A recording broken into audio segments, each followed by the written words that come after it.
श्रीमद् भगवत गीता। आज हम 8वें अध्याय के ही 15वें श्लोक पर चर्चा करेंगे। ये श्लोक जो है मैं कभी घर से सोचकर, जगन्नाथ से सोचकर नहीं आता हूँ। निकलते समय मुझे नहीं पता होता कि आज कौन से श्लोक पे बोलना होता है। एक्चुअली हम सबों को बुद्धि देने वाला कृष्ण है। 8वां अध्याय 15वां श्लोक, और ये श्लोक भी बड़ा अद्भुत श्लोक है, बड़ा अद्भुत श्लोक है। मुझे प्राप्त करके महापुरुष जो भक्ति योगी हैं कभी भी दुखों से पूर्ण इस अनित्य जगत में नहीं लौटते, क्योंकि उन्हें परम सिद्धि प्राप्त हो चुकी होती है। ये संसार कैसा है, इसके विषय बहुत सारी किताबें लिखी गई है। कुछ मैंने भी पढ़ी है, कुछ आप लोगों ने भी पढ़ी होगी, और नई नई खोज हो रही है। बहुत सारी बातें इस संसार के विषय डिस्कवर हो रही है। कोई कहता है संसार ऐसा है, कोई कहता है संसार ऐसा है, कोई कहता है ये दुनिया ऐसी है, कोई कहते हैं उस दुनिया ऐसी है, कोई ऐसे कोई ऐसे कोई ऐसे। लेकिन निश्चित रूप से कंफर्म इस दुनिया के विषय वही बता सकता है जिसने इस दुनिया को बनाया है। उसने क्या क्या इंग्रेडिएंट्स डाले हैं वो वही बेहतर जान सकता है। जैसे कोई माता कोई रसोई पकाती है तो उसकी रेसिपी उसे ही पता होती है, उसकी रेसिपी उसे पता होती है, उसने इसमें क्या क्या डाला है। तो जिसने ये दुनिया बनाई है, जिसने ये संसार बनाया है, उसने इसमें क्या क्या डाला है, कैसी ये दुनिया बनाई है, इस दुनिया की परिभाषा क्या है। तो जिसने ये दुनिया बनाई है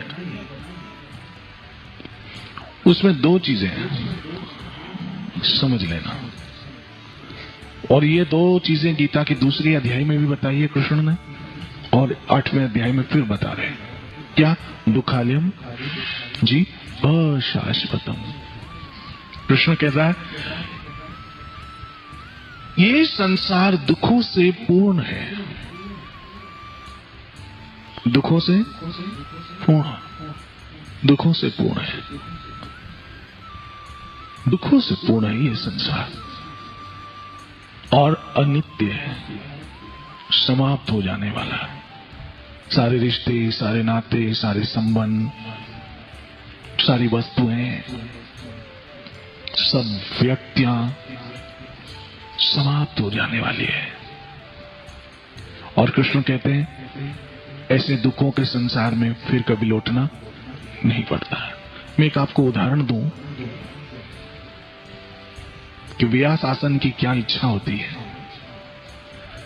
अगर आप किसी ऐसे देश में जाएं जो बड़ा ही सुंदर हो,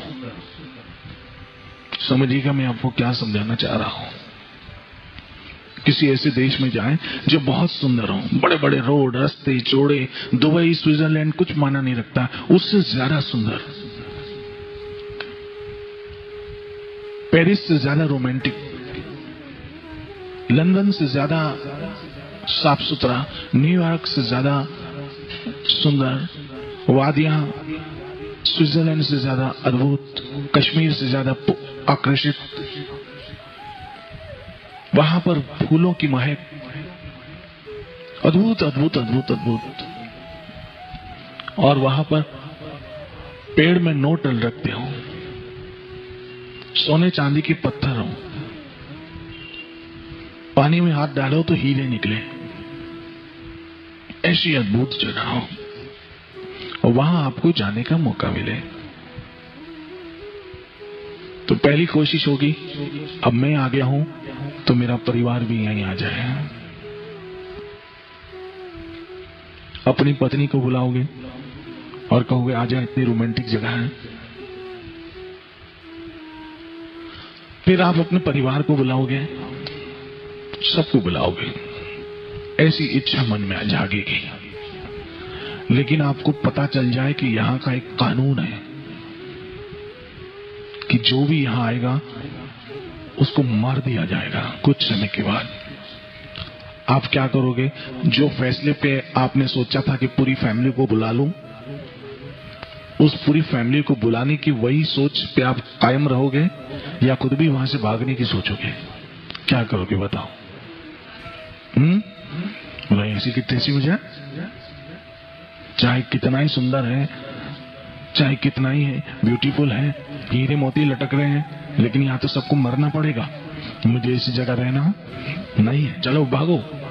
कहां भागो? जेड़ी तेड़ी पंजी वाली, अपने घर चलो। बस इस संसार का भी यही नियम है। इस संसार में वादियां हैं, पहाड़ हैं, पानी है, झरने हैं, स्नोफॉल है। कभी मनाली जाते हो, कभी हिमालय जाते हो, कभी कश्मीर की वादियों में घूमते हो, कभी यूरोप की टूर पे जाते हो, कभी यूएस जाने की सोचते हो। लेकिन यहां का नियम है, यहां सबको मरना पड़ेगा।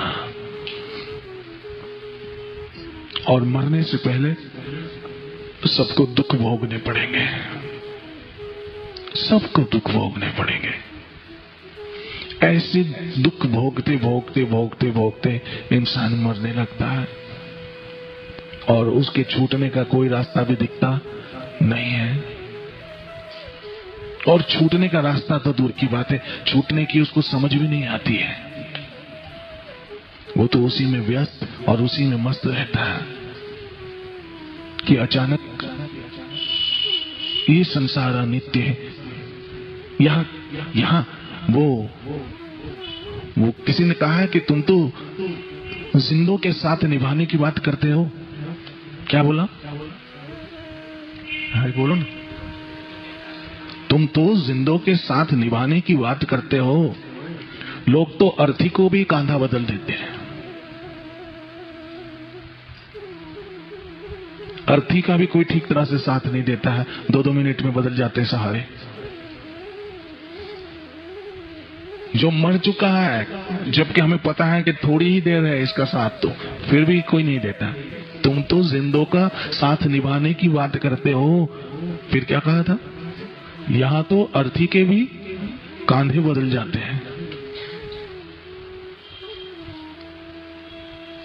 40-50 वर्ष साथ तो छोड़ो, जबकि अर्थी को तो 2, 3, 5, 10 सेकंड कांधा देते हैं, वो भी कोई देने को तैयार नहीं, बदल जाते हैं। यहां तो अर्थी को भी कांधे बदल जाते हैं। तुम जिंदों के साथ निभाने की बात करते हो। इसलिए ऐसे अनित्य संसार में हम भटक रहे हैं, हम भटक रहे हैं, हम भटक रहे हैं। ऐसे भटकते भटकते भटकते कृष्ण को कैसे और क्यों दया आ जाती है, ये मत पूछना।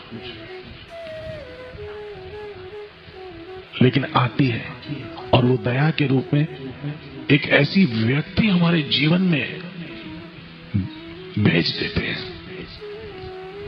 जिसके लिए शेर अद्भुत है। हम भटके हुए एक राही थे दुनिया की अंधेरी राहों में।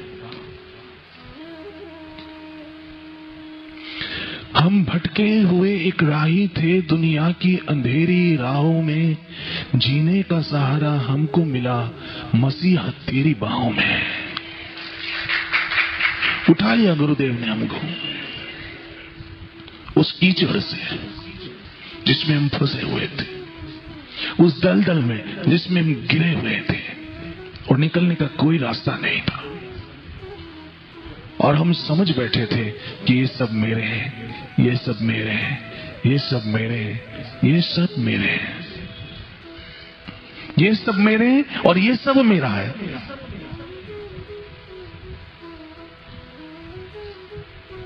ये सब मेरे हैं और ये सब मेरा है। हाँ, ये सब आपका उस समय तक है जब तक आप संसार में हो। जिस दिन आप संसार से निकल गए, ये सब आपके हाथ से निकल जाएगा। आपको विश्वास नहीं है? ये कथा सुनिए। एक गुरु शिष्य आपस में चर्चा कर रहे थे। गुरु शिष्य आपस में चर्चा कर रहे थे और चर्चा में शिष्य को गुरु महाराज समझा रहे थे। देखिए, गुरु हमारे सबसे बेस्ट फ्रेंड है। उनसे बढ़कर कोई हमारा बेस्ट फ्रेंड नहीं हो सकता, लेकिन सबसे बेस्ट फ्रेंड हमारे गुरु हो सकते हैं।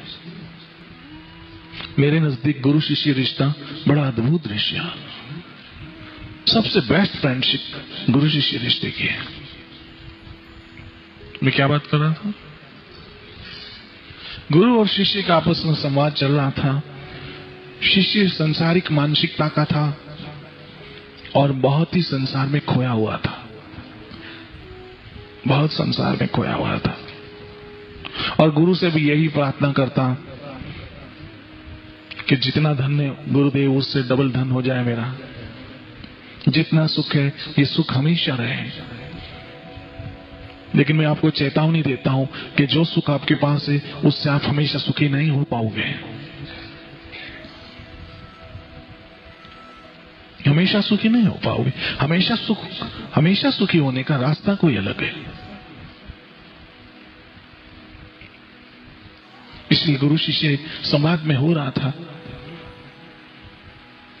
गुरु ने कहा, बेटा ये जो तेरे पास है वास्तव में तेरा नहीं है। तू ऐसे सोचता है कि मेरा है, लेकिन ये तेरा नहीं है। गुरु महाराज, ये सब मैंने कमाया है। प्रॉपर्टी के कागजात सारे मेरे नाम है। कार जो अभी नई खरीदी है वो भी मेरे नाम की है। और मैरिज सर्टिफिकेट में मेरी वाइफ के हस्बैंड का नाम भी मेरा ही है। एज ए हस्बैंड मेरा नाम है। पासपोर्ट पे मेरा नाम है। बैंक के अकाउंट में मेरा नाम है। मेरे जो एजुकेशन की डिग्रियां हैं, एकेडमिक डिग्रियां हैं, उसमें भी मेरा नाम है। ये सब मेरे नाम की है।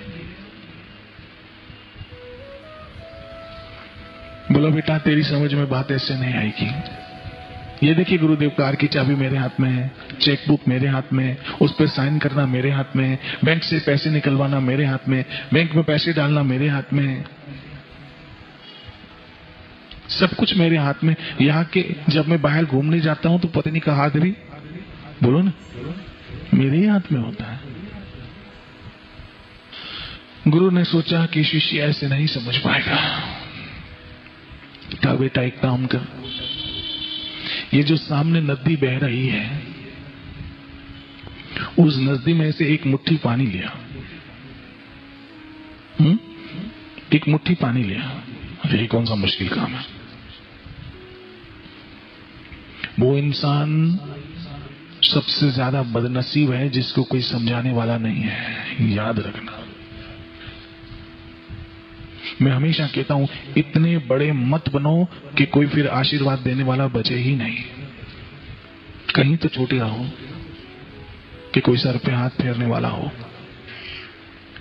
इसलिए शिष्य को अहंकार था। बोलो, ये कौन सी बड़ी बात है? एक गिलास, एक मुट्ठी पानी नदी में से लाना। गया शिष्य। समझिएगा,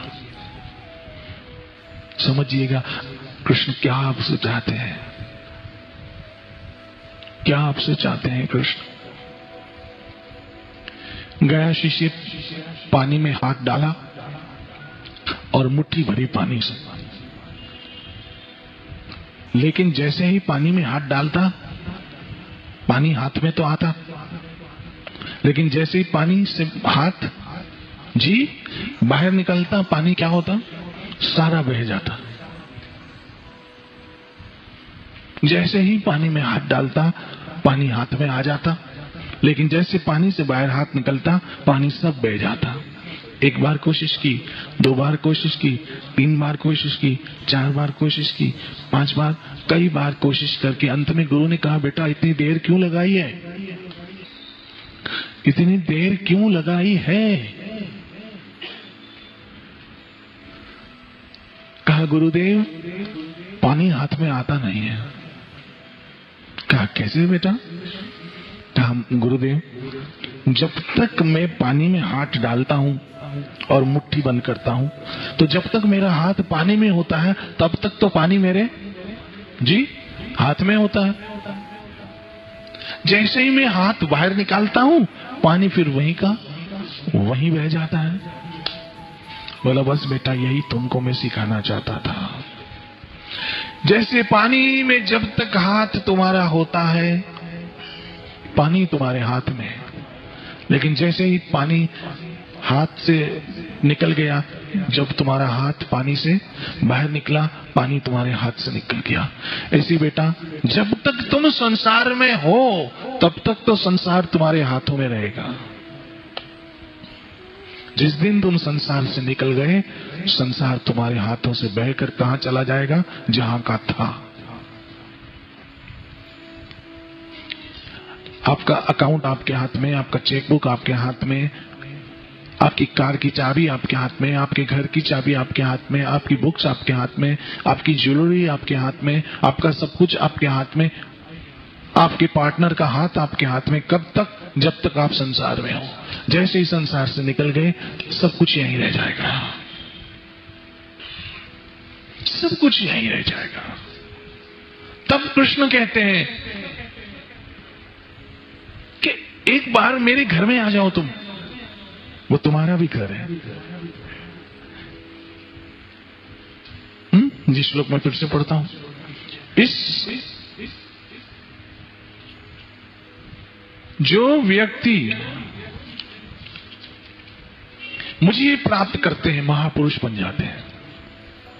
इसलिए जब हम सच्चाई को समझते हैं, और याद रखना, जितनी जल्दी इस सच्चाई को समझ लिया जाए उतना ज्यादा अच्छा है।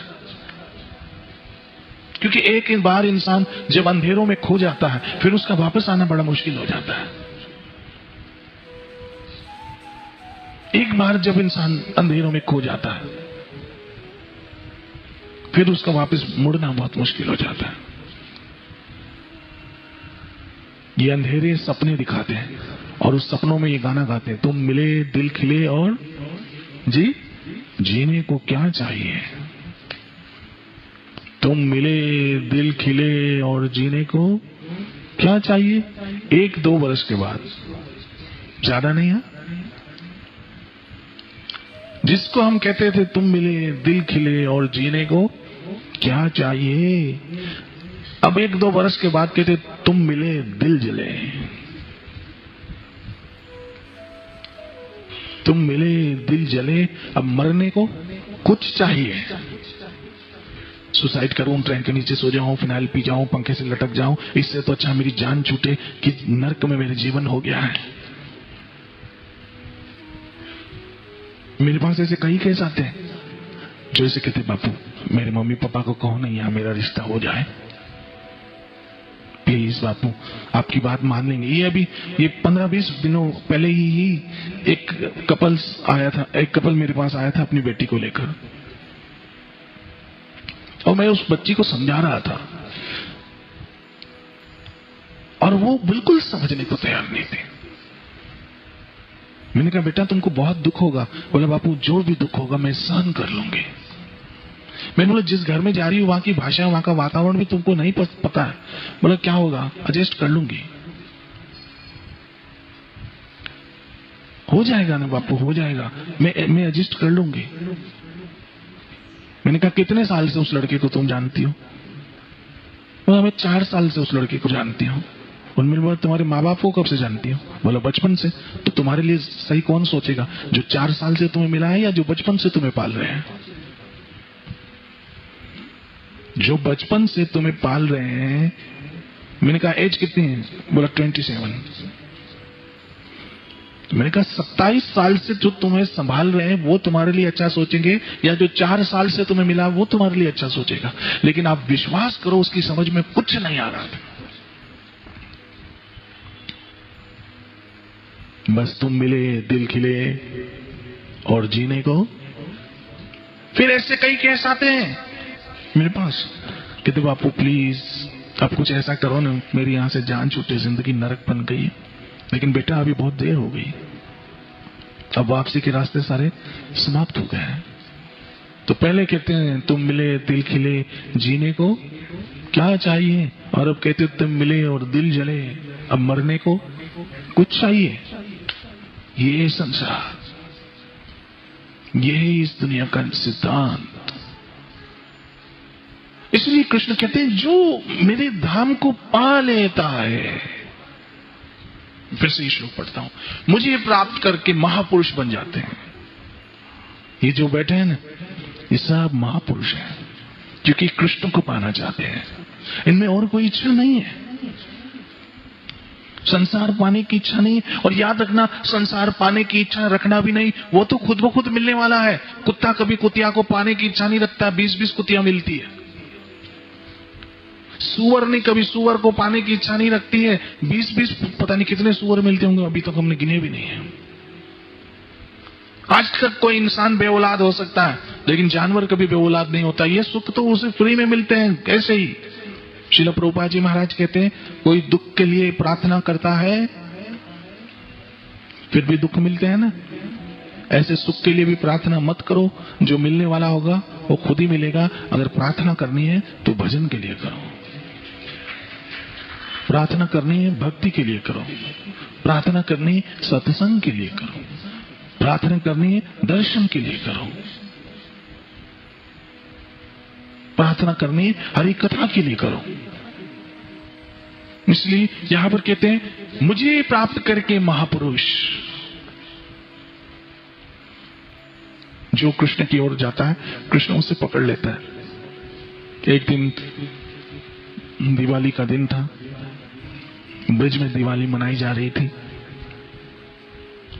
जब ब्रज में दिवाली मनाई जा रही थी तो सब लोग अपने अपने दिए जो है वो यमुना जी पे छोड़ रहे थे। दिए जला जला के यमुना जी में छोड़ रहे थे। कृष्ण खेल रहे थे यमुना जी के जल में। तो कुछ दियों को तो फिर से निकाल के किनारे पे रख देते और कुछ दिए बह जाते।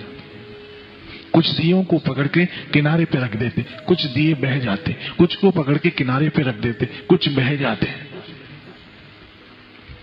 सखाओं ने पूछा, हे प्यारे श्याम सुंदर, ऐसा आप क्यों कर रहे हो कि कुछ दियों को तो आप पकड़ के जमुना जी के किनारे पे रख देते हो और कुछ दिए बह जाते हैं? कहा, हे सखा, जो दिए मेरी तरफ आते हैं मैं उनको पकड़ के किनारे पे लगा देता हूं और जो दिए मुझसे दूर होते हैं वो बह जाते हैं। ये जितने दिए बैठे हैं, चलो जितने दिए बैठे हैं, ये जितने दिए बैठे हैं, ये संसार सागर में बह तो रहे, संसार सागर में बह जरूर रहे, लेकिन बह रहे हैं किसकी ओर? कृष्ण की ओर बह रहे। बुढ़ापा भी आ रहा है, बचपन भी जा रहा है, जवानी भी जा रही है, बुढ़ापा भी आ रहा है, दुख भी आ रहे हैं, सुख भी आ रहे हैं, तकलीफें भी हो रही हैं, बीमारियां भी हो रही है, कोई मिल रहा है, कोई बिछड़ रहा है, कोई पैदा हो रहा है, कोई मर रहा है। इस पूरे दुख सुख के सागर में हम बह रहे हैं, लेकिन किसकी ओर? कृष्ण की ओर। और दिए किस दिशा? जब दिया तैरता है ना, आप कभी हरिद्वार गए हो गंगा जी के किनारे पे? जब हम उसमें संध्या के समय दिए जलाते हैं तो तैरते हैं, लेकिन तैरते तैरते उनकी दिशा बदल जाती है। कब बताओ? हवा। जब हवा चलती है, जब हवा चलती है तो दिए की दिशा बदल जाती है। हम भी वो दिए थे जो संसार में बह रहे थे, गुरु रूपी हवा चली। गुरु रूपी हवा चली, दिल में एक हुक सी उठी है अभी, कोई ताजा हवा चली है अभी, कोई ताजा हवा चली है अभी। दिल में एक हुक सी उठी है अभी, कोई ताजा हवा चली है अभी। ये ताजा हवा चली, फ्रेश हवा, गुरु रूपी हवा चली, हमारी दिशा बदली है। जो दिशा संसार की ओर जा रही थी, उस दिशा को, उस चिरागों को, उस दियों को श्री राधा वृंदावन चंद्र की ओर मोड़ दिया। अब दिए बह तो रहे हैं सागर में, लेकिन जा कहां रहे हैं? कृष्ण की ओर। और अब हमारा जीवन की दिशा और दशा क्या है? मेरे प्यार का सफर हो इतना सनम, तेरे नाम से शुरू हो, तेरे नाम पे खत्म, बस। वो गाना मुझे याद आ रहा है, सुबह होगी तो मंगल आरती में आएंगे, शाम होगी तो शयन दर्शन में आएंगे, सुबह होगी शाम होगी दिन गुजरते जाएंगे, हम तो तेरे प्यार में यूं जीते मरते चले जाएंगे अपनी मंजिल पे।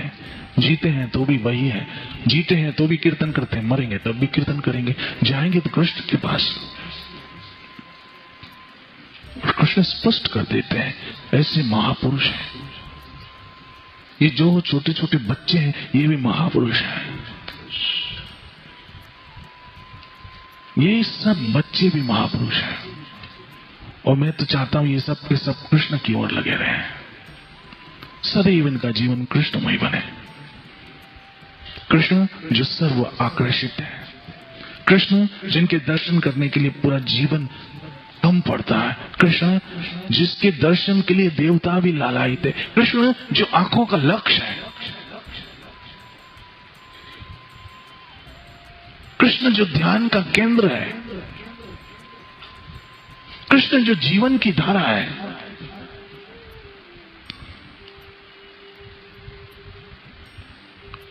गोकुल में मुझे कथा स्मरण हो रही है, श्री राधे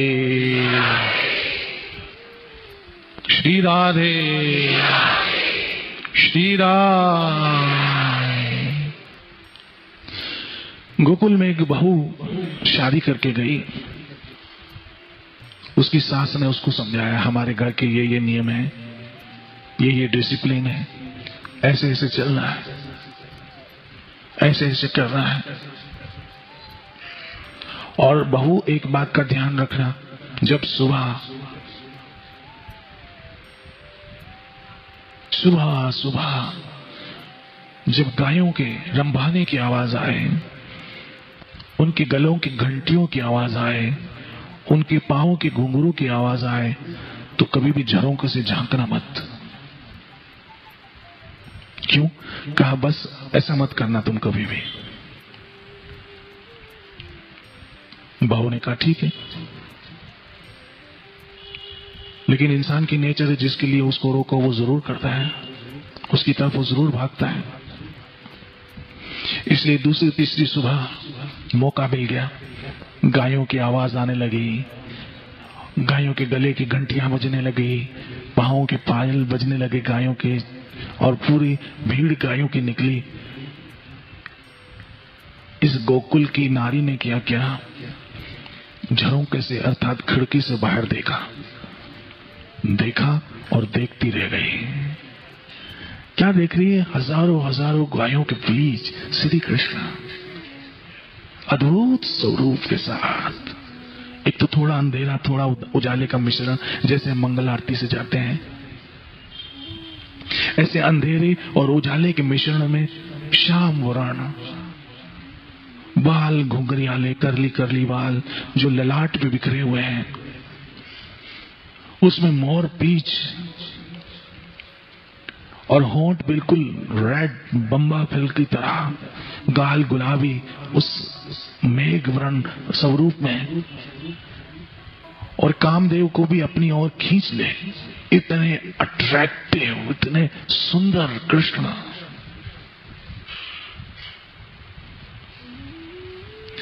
हाथ में लकोटी लिए, हो हा गायों को वैसे चराते हुए, कमर में बंसी लटक रही है,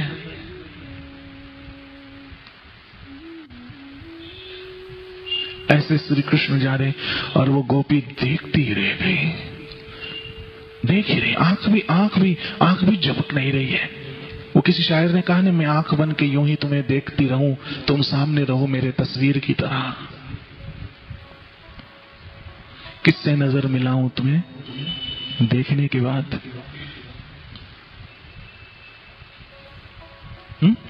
किससे नजर मिलाएं तुम्हें देखने के बाद? अब बहुत देर तक वो गोपी देखती रह गई, देखती रह गई, देखती रह गई।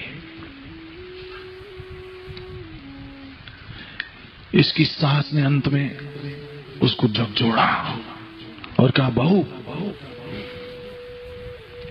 मैं बहुत देर से तुम्हें देख रही हूं कि तुम किसी को बाहर देख रही हो। कितनी देर हुई तुम्हें मैं देख रही हूं। तब बहू ने कहा, मां, तुम बड़ी बदनसीब हो जो मुझे देख रही हो, देखने वाला तो बाहर खड़ा है। तुम बदनसीब हो जो मुझे देख रही हो, देखने के योग्य तो गायों के साथ जा रहा है। जो देखने के योग्य है, जिसे देखना चाहिए, वो तो राधा वृंदावन चंद्र है। देखने के लिए तो ये बंसी लेके खड़ा है राधा रानी के साथ, उसको देखना चाहिए, जिससे आपकी आंखें धन्य हो जाए, आपके नेत्र धन्य हो जाए, आपका जीवन धन्य हो जाए। और जीवन तो क्या, यूं ही अगर देखते रहने श्याम सुंदर को तो आपकी मृत्यु भी धन्य हो जाएगी। आइए उसके दर्शन करें, जिसकी कृपा से ये सब हो रहा है। श्री राधा वृंदावन चंद्र। कृष्ण चाहते वही होता है, कृष्ण जो चाहते वो होता है। मैं किरण के मैं करूं, करने वाला कोई, अपनी सोची लटक रही, हरि करे सो। कृष्ण चाहते थे सत्संग हो, हमने सत्संग कर दी। जो कृष्ण चाहते हैं वही होता है। श्री राधा वृंदावन चंद्र बिहारी लाल हृदय। जय जय श्री राधे, जय जय श्री राधे, जय जय श्री राम।